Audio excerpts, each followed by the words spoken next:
bisikan dunia diturut, pastilah akan timbul sesalan. Bila bisikan dunia diturut, pastilah akan timbul sesalan.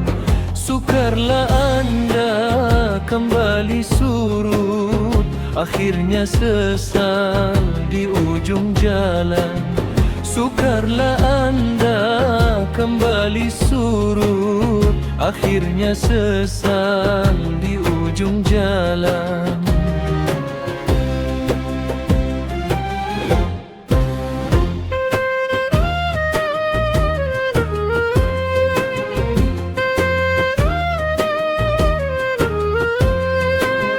Jangan sekali anda ikuti bisikan dunia halus berbisa. Jangan sekali anda ikuti bisikan dunia halus berbisa. Tak ada lagi yang ditakuti, karena semua sudah biasa. Tak ada lagi yang ditakuti, karena semua sudah biasa.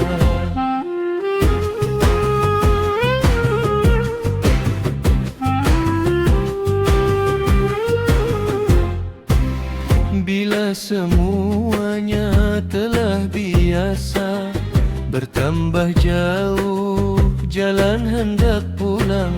Walaupun tobat di suatu masa, tetapi umur sudah jauh berkurang.